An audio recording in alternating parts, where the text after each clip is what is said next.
Hello friends, welcome back to my mini blog. चला तर इथे मी सकाळच्या जेवणाला भेंडीची सुकी भाजी आणि कढी बनवून घेतलेली आहे. इकडे शिवांश देखील उठलेला आहे आणि मी त्यासाठी रव्याची पेज बनवत आहे. दुपारच्या जेवणाला मी त्यासाठी रव्याची पेज बनवली. त्यामध्ये थोडंसं खजूर आणि ड्रायफ्रूट्स पावडर देखील टाकून घेतलेलं आहे. इकडे खूप कडाक्याचं ऊन पडलेलं आहे. शिवांशला मी दुपारी खाऊ घातलं आणि त्याला थोडंसं फिरवलेलं आहे. त्यानंतर मी रात्रीच्या जेवणाला बनवायला घेतलेली आहे शेवग्याच्या शेंगाची भाजी. मी इथे लाल शेंगाची भाजी बनवणार आहे. त्यासाठी मी थोडंसं कांदा टोमॅटो कापून घेतलेला आहे आणि मी कांदा परतायला टाकलेला आहे. त्यामध्ये थोडंसं कढीपत्ता देखील ॲड केलेला आहे. नंतर टोमॅटो त्यामध्ये टाकून घेतलेला आहे. त्याला छान असं लालसर होईपर्यंत परतवून घ्यायचं आहे. मी त्यावर थोडं झाकण ठेवलेलं आहे म्हणजे ते पटकन परतलं जाईल.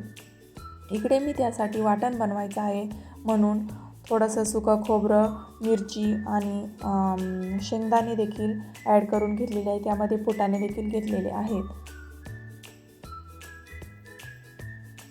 तुम्हीसुद्धा या प्रकारची भाजी नक्की ट्राय करून बघा.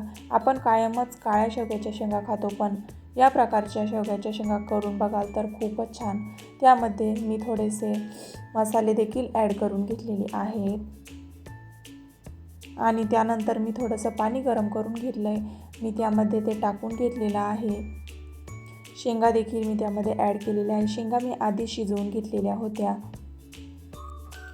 व्हिडिओ आवडला असेल तर नक्कीच लाईक, शेअर आणि सबस्क्राईब करायला विसरू नका.